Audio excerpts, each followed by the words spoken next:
Good. Okay, then. Well, thank you. See you a bit later.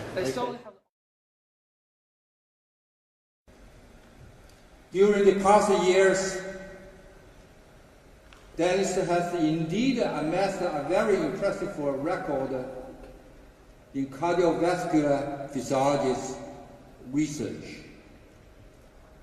And his book, The Music of Life, as you may be aware, is the first popular science book on principles of systems biology, which has been translated into many languages. Today, Dr. Denis Novel will give us a lecture about physiology and evolution. Now, ladies and gentlemen, please join me to welcome Dr. Denis Novel.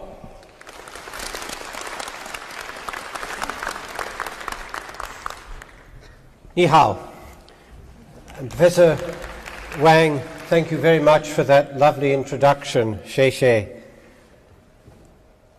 I've chosen this morning to talk to you about the way in which physiology can be reintegrated with one of the mainstreams of biology, that is the theory of evolution, because I believe that one of the major changes in the conceptual foundations of biology are occurring in the field of evolutionary biology. Moreover, those changes are occurring in a direction that will enable physiology to become more relevant. Just a little bit of brief history, though. If you go back about 200 years to Jean-Baptiste Lamarck, the French biologist who published the Zoologie philosophique, he established the transformation of species.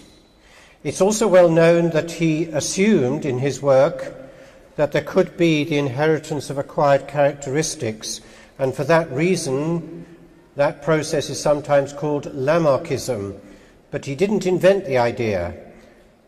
He assumed it, as others did too, from time immemorial, and in particular Charles Darwin, who 50 years later published The Origin of Species and proposed the theory of natural selection. He also assumed the existence of inheritance of acquired characteristics. The significance of this will become later in the lecture. And then around 1900, there was the integration of Mendelian inheritance, that is discrete inheritance, with evolutionary theory, and about the same time too, Weizmann established what was called the Weizmann barrier, the idea that the germ cells and their genetic material is not in any way influenced by the organism itself or by the environment. And then, something like 40 years later, a variety of people, Julian Huxley, R.A. Fisher, Haldane and Wright, put things together to call it the modern synthesis. So what exactly is the modern synthesis? It's sometimes called Neo-Darwinism, and it was popularized in the book by Richard Dawkins, The Selfish Gene, in 1976. Its main assumptions are, first of all, that it is a gene-centered view of natural selection. The process of evolution, therefore, can be characterized entirely by what is happening to the genome. It would be a process in which there would be accumulation of random mutations followed by selection. Now, important point to make here is if that process is genuinely random, then there is nothing that physiology, there's nothing that people like you and me can say about that process. That's a very important point.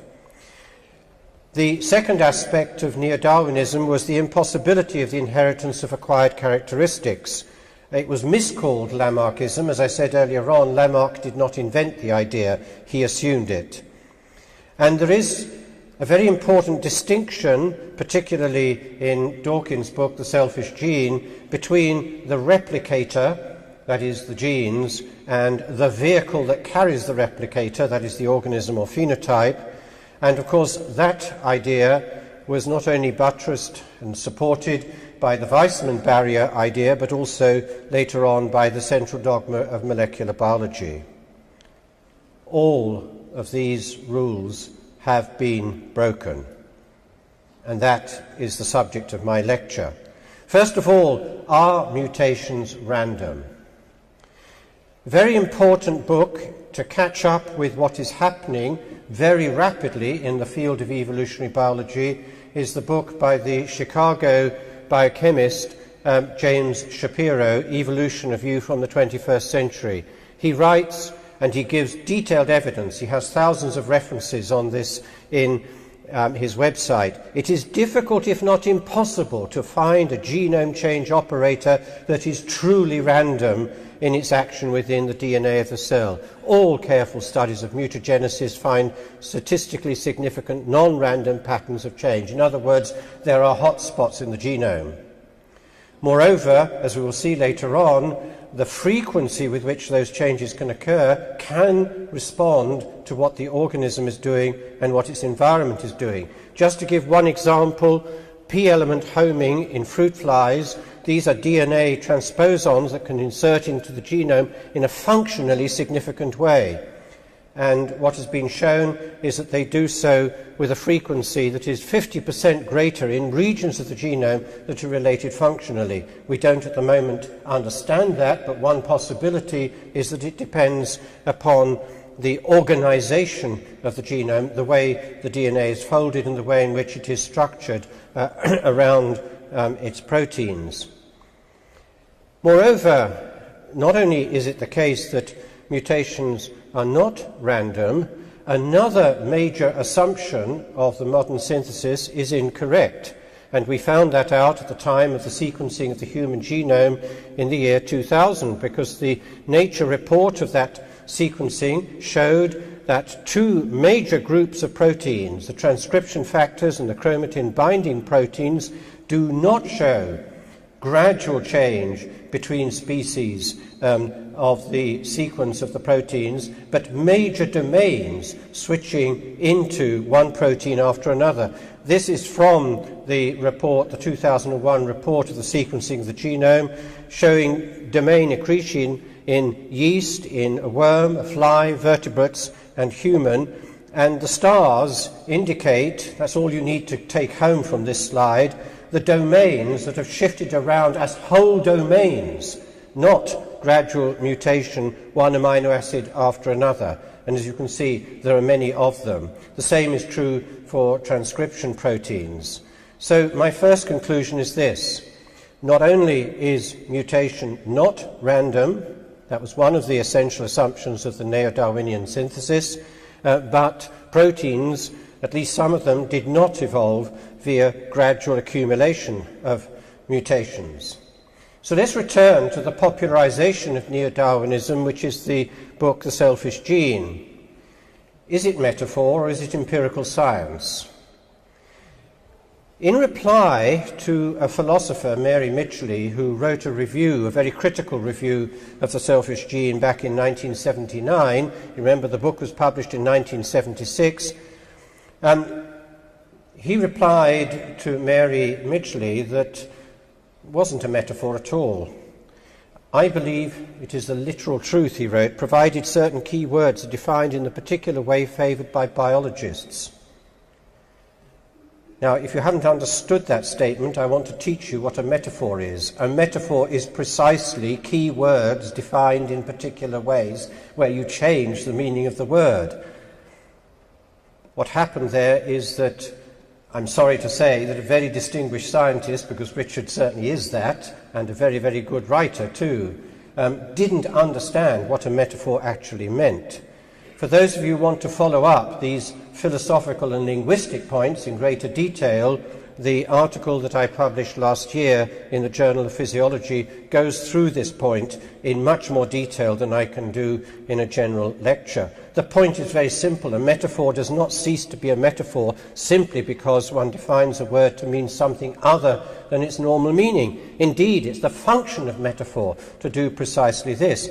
So let's do a little experiment. This is an experiment on you. I'm going to compare the two possible metaphors here, genes as prisoners versus selfish genes, or genes as cooperators, if you like, rather than selfish genes. It doesn't really matter. The question I'm going to put to you, as I put two texts up, is what conceivable biological experiment could distinguish between the two groups of metaphors. So let's take the selfish gene metaphor. He wrote, it's beautiful language, I have to say. Richard has an ability to write that is admirable. Now they, genes, swarm in huge colonies, safe inside gigantic lumbering robots. That's you and me, of course. Sealed off from the outside world. That is the Weissman barrier. That is the central dogma of molecular biology. Communicating with it by tortuous indirect routes, manipulating it by remote control. That's the gene-centric view. They are in you and me. That's the only statement that is empirical. They created us body and mind, and their preservation is the ultimate rationale for our existence. And in case you didn't understand the selfish gene, he went on to write in the extended phenotype that readers should imbibe the fundamental truth that an organism is a tool of DNA rather than the other way round. Now, my experiment is very simple. I'm going to turn each one of those statements upside down, state its opposite. Remember, the experiment is what biological experiment could conceivably distinguish between the two. So let's have a look at genes as prisoners. Now they are trapped in huge colonies, locked inside highly intelligent beings. That's you and me, I think.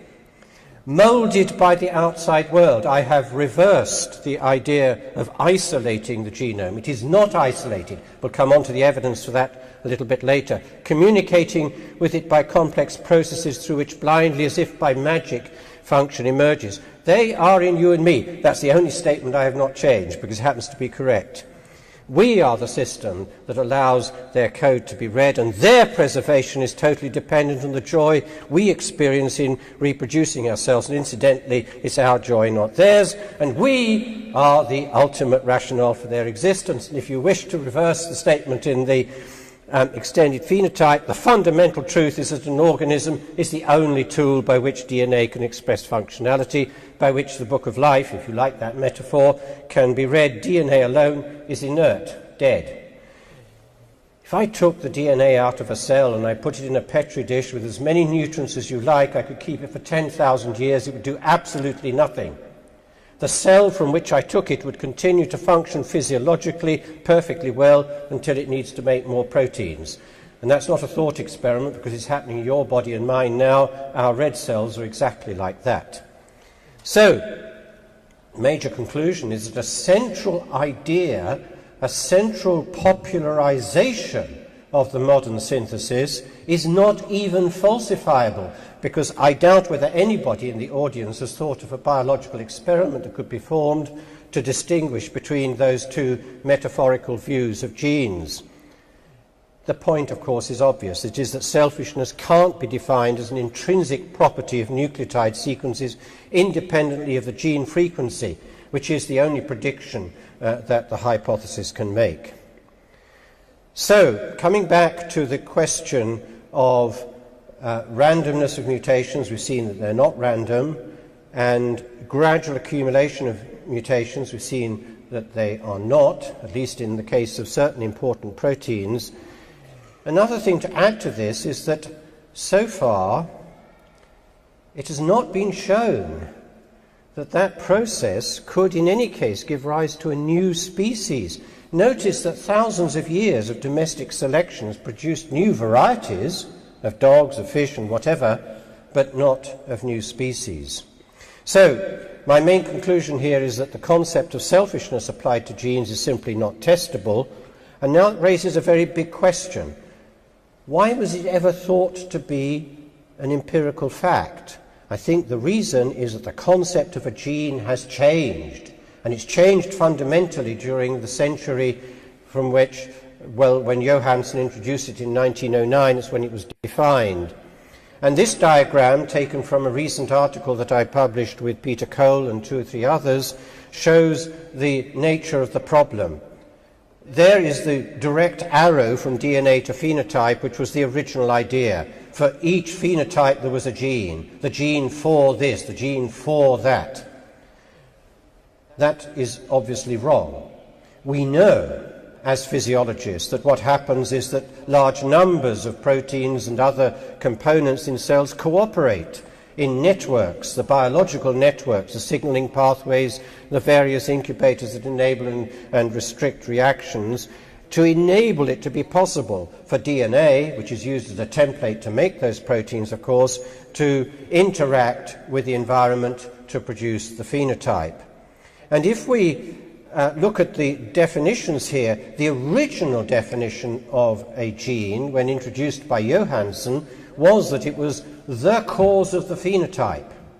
We now realize, of course, that by defining a gene as a sequence of DNA, that has to be filtered through the physiological and biochemical networks. So it is no longer the case that it is the cause of a phenotype. It has to be shown to be a cause and in interaction with, in cooperation with many other components. Moreover, simply by knocking genes out, we don't necessarily reveal function, because the network may buffer what is happening. So you may need to do 2 knockouts, or even 3, before you finally get through to the phenotype. And the reason is obvious to people like us as physiologists. If one network doesn't succeed in producing a particular component necessary to the functioning of the cell and the organism, then another network is used instead. So most knockouts and mutations are buffered by the networks. Let's take some examples. I'm first going to take an example from my own work showing a gene knockout experiment on a model of the sinus node, in which the lowest component there, the protein called IBNA, it's a sodium channel protein, contributing about 80% of the electric current that generates the rhythm, is slowly being knocked down, 20, 40, 60, 80, and eventually complete knockout. And you might expect, since it contributes such a large fraction of the electric current to the pacemaker depolarization, that there would be a huge change of frequency. And it's very clear that there isn't. And what is happening, of course, is the other mechanism, labeled IF, is kicking in. Moreover, the model tells us, and it's very, very strongly based on experiments, it tells us the mechanism, because if I draw a line under those voltage changes, you'll notice that what happens as I knock one component out is that the electrical potential goes into a more negative range of potentials at which it activates the mechanism that is kicking in. This is a beautiful fail-safe mechanism. And of course, a physiological function as important as the pacemaker rhythm of the heart is backed up several times and is fail-safe.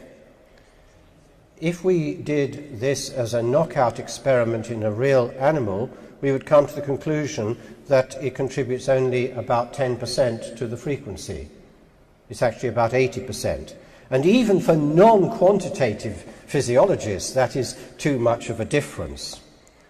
Another example from my own work was recently looking at targeted knockout of sodium-calcium exchange in the heart, where, now I should explain that sodium-calcium exchange is the major mechanism by which calcium efflux occurs during electrical activity in the heart. 90% of the calcium fluxing out of the heart is generated by, that flux is generated by the sodium-calcium exchange. But as you can see in a mouse, the action potential at the top hardly changes at all when you knock it out. And the reason is, of course, again, that other mechanisms are kicking in. So is this, as it were, an unusual result, a result that Denis Noble gets in his models of the heart or his experiments on the heart, or is it general? This study went through all 6,000 genes in the organism yeast, knocking them out one by one. 80% of the knockouts are silent. So this physiological process of buffering against gene change is general. It's usual, in fact. Now, that doesn't mean to say that these proteins that are made as a consequence of the gene templates for them don't have a function. Of course they do. If you stress the organism, you can reveal the function. Again, it is that if the organism cannot make product X by mechanism A, it makes it by mechanism B. And for those who want to read more on this particular aspect of my lecture, Davies' article in Bioessays is highly recommended. Knockouts do not reveal regulators, and often they don't even reveal function. So what's the origin of the problem? The problem, of course, comes from seeing biology too much from a reductionist point of view, going from genes to proteins. That arrow, of course, is an unusual one. It's a template, a coding step, and then the various formations of pathways from proteins to subcellular structures, cellular, and all the way up to the organism. And it led, of course, to Richard's statement in the selfish gene, genes created us body and mind. I don't think that's true at all.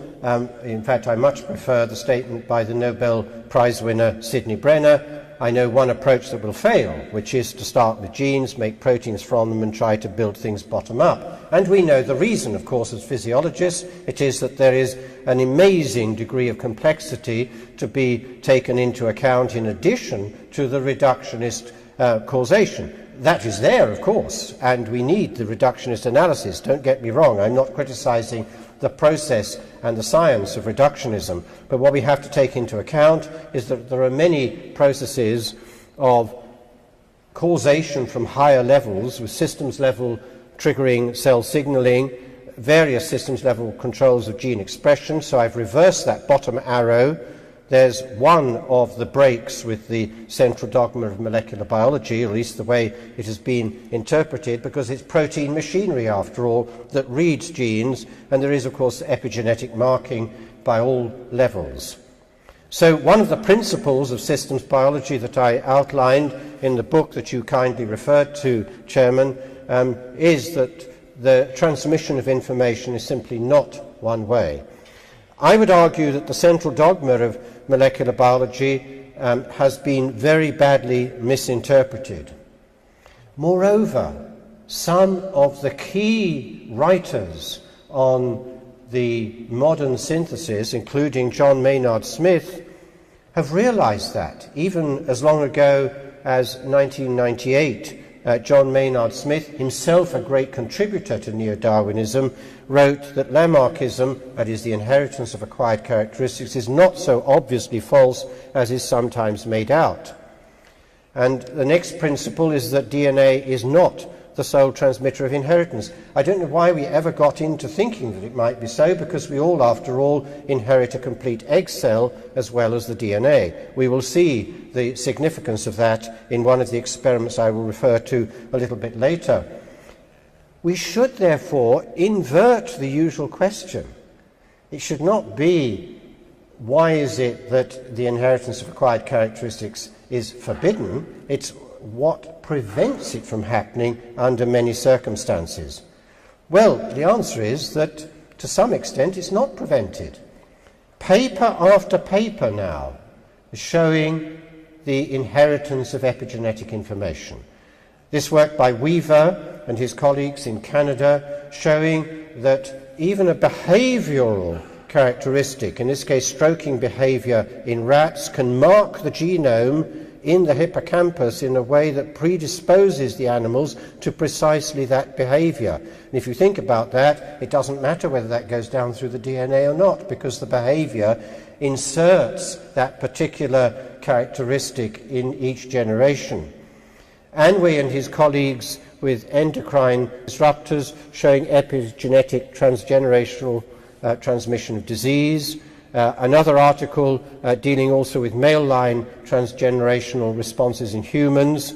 An important study that I'm going to say more about because it was done here in China on cross-species cloning, and an extremely important study by Richavi and his colleagues in Cell working in Columbia University.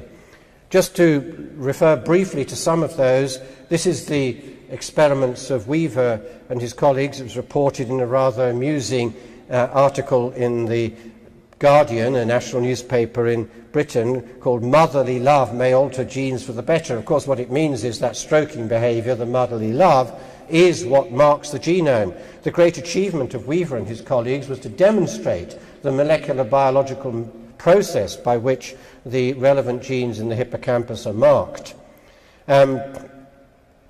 These are the articles that I referred to on endocrine disruptors. 4 generations were followed in relation to the transmission of inheritance in that case, and there's an article there from India showing, in fact, is the first demonstration of spermatogenic inheritance of an adult-induced characteristic. So my third conclusion is that environmentally induced changes can be inherited. So the question is, what happens in cross-species clones? Cross-species clones would be very interesting if they worked, because after all, if you put the DNA of one species into the egg cell of another, you should get the animal from which the DNA came. Full stop. That's the modern synthesis. So let's see what happens. This is a beautiful set of experiments done in Wuhan at the Fish Institute here in China by Sun and his colleagues. They took a carp, that's the middle animal there, and a goldfish. They took the nucleus of the carp and they put it into the fertilized but enucleated egg cell of the goldfish. And what you get is an animal that is in between. You don't get just a carp. The details are very interesting. The goldfish has about 26 vertebrae in its vertebral column. The carp has about 33. You can therefore think of the goldfish from the point of view of its vertebral column as a kind of scrunched up, as it was a zipped up carp. What happens when you put the carp nucleus into the goldfish egg is that you get a number of vertebrae that's closer to the goldfish than to the carp. And indeed, the article, as a title, refers to the cytoplasmic impact on cross-genus clone fish derived from transgenic common carp nuclei and goldfish enucleated eggs. Incidentally, most cross-species clones don't work. This is an unusual result because it does produce an adult at least.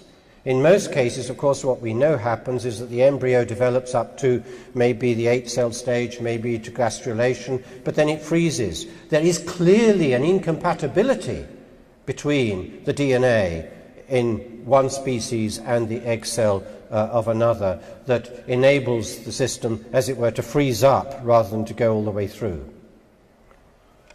Barbara McClintock, the Nobel Prize winner way back in 1983. Incidentally, she got the Nobel Prize when she was very old. I think she was about 83 herself at the time. What did she get the Nobel Prize for? She got the Nobel Prize for demonstrating in plants the phenomenon of jumping genes. Remember what I said earlier on about whole domains of proteins that have shifted around, and therefore the DNA that has shifted around as you move from one species to another. That is the mechanism by which it happens. She wrote that in the future attention undoubtedly will be centered on the genome, and with greater appreciation of its significance as a highly sensitive organ of the cell. You see, she got the idea, which is the basic physiological idea that it is the cell, the tissue, the organs that transmit to the genome specific information telling it what to do. How else could it be that the 200 cells, types of cells in your body and mine, are all generated from exactly the same genome? It's because the genome is told to do something different in each case. She went on, though, and responding to the changes in the organism and the environment, often by restructuring the genome. She had the idea from her work on plants that eventually became clear from work in animals once we sequenced a number of genomes of various species. So, fourth conclusion is that cytoplasmic changes can be inherited. So what are the possible mechanisms? And I now come to the last of those articles that I referred to, which is this beautiful study by Richavi and his colleagues from Columbia University. What they did was to look at a virus that induces a viral silencing response in the little worm C. elegans. This, of course, is the species that Sidney Brenner popularized as a major target both of genomic work and of molecular biological work. So first of all, you induce the viral response, and that's done by the organism having the right DNA to make a particular RNA that silences the virus. The interesting thing, first of all, is that the acquired silencing response is transgenerationally transmitted. The important point is that the transmission is non-Mendelian, because what they did was very clever indeed. They crossed worms with that virally induced response with wild type that did not have the DNA for that response. And then, of course, in the next generation down, you'll get a mixture, but if you go on selecting down 1 or 2 generations, you eventually get to worms that don't have the DNA to make that viral-inducing response. What happens? They have acquired the characteristic. And the mechanism is also very clear. It is that RNA, as we saw also from some of those other experiments that I referred to earlier on, is transmitted down through the germline. And through RNA polymerase, you can, as it were, magnify it up in each generation. That inheritance is robust for 100 generations. They followed the worms for a year. There's the mechanism, but I don't have time to go through that. So my fifth conclusion is that environmentally induced changes can be inherited. I think the only question that remains now in relation to some of these major breaks with the neo-Darwinian synthesis or the modern synthesis is not whether they are broken as rules, but how often they are broken. So far, we have, as it were, a very modest collection of experiments that show the conditions under which those rules are broken. Why is that the case? Well, first of all, people thought that the experiments weren't worth doing. If you become so convinced that a particular theory is right, then you don't do the experiments to prove that it might be wrong. And also, the experiments are very difficult. I don't have time to go through that, but it takes quite a long time to do both behavioral studies, neurophysiological studies, and molecular biological studies, and genetic studies, which is what, of course, the Weaver work did that I referred to earlier. So, if gradual mutations is not the answer, what is responsible for reorganization of genomes? And I finish this lecture by returning to Shapiro's book, Evolution, A View from the 21st Century. He writes, contrary to traditional theories, it is now well documented that all prokaryotes and many eukaryotes acquire novel genomic segments and biochemical functions from other, often unrelated cells rather than exclusively by vertical inheritance from progenitors. In other words, the evolutionary tree of life is not really a tree. It's more like a network with exchange of genetic information, particularly in the prokaryotes, but as Shapiro emphasizes, we now know in eukaryotes too, with horizontal transmission of DNA occurring frequently between species. There's also an important book by Burton, Falk and Reinberger that I'd recommend to those of you who want to catch up in this rapidly changing field, which is the concept of the gene in development and evolution. They write, it seems that a cell's enzymes are capable of actively manipulating DNA to do this or that. A genome, they write, consists largely of semi-stable genetic elements that may be rearranged or even moved around in the genome, thus modifying the information content of DNA. And remember, Barbara McClintock showed that 30 years ago. She worked on plants, and I suppose that people thought that it couldn't happen in animals. It does. And come to the final conclusion. It's simply this. If functional changes in the adult can be inherited, and therefore a target for natural selection, then physiology, which is the analysis of function, is highly relevant to evolution. Not only in the process of selection, after the genetic change has occurred, but also conceivably And we don't know yet. This is one of the big questions that still remains open, it seems to me, conceivably taking part in the process itself. Remember what I said earlier on, that frequency of mutations is environmentally dependent, is organism dependent.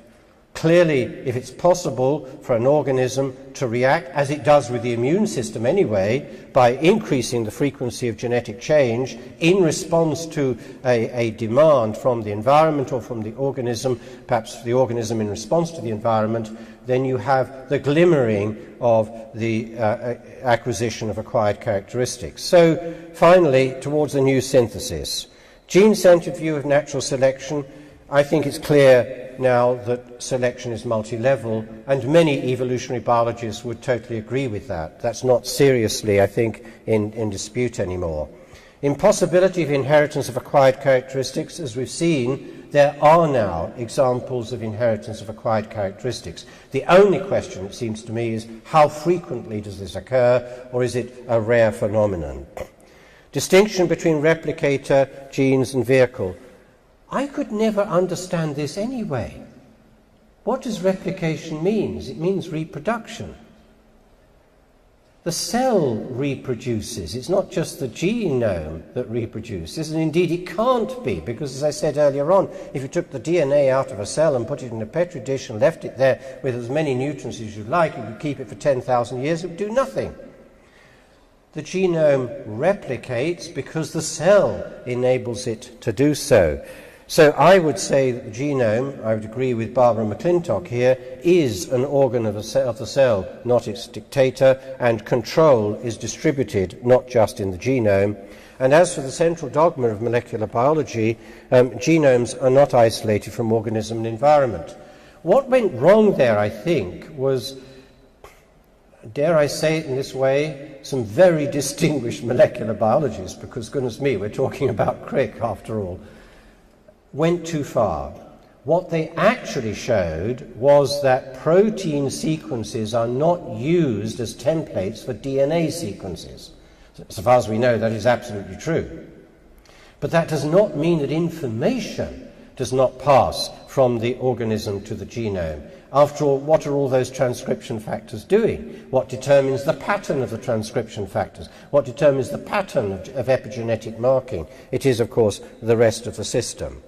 And I come to the last slide, a bit of further reading. Those are the two articles that you may want to read if you want to check on what I've said during this lecture. The article in the Journal of Physiology on Neo-Darwinism and the other one on differential and integral views of genetics in interface focus.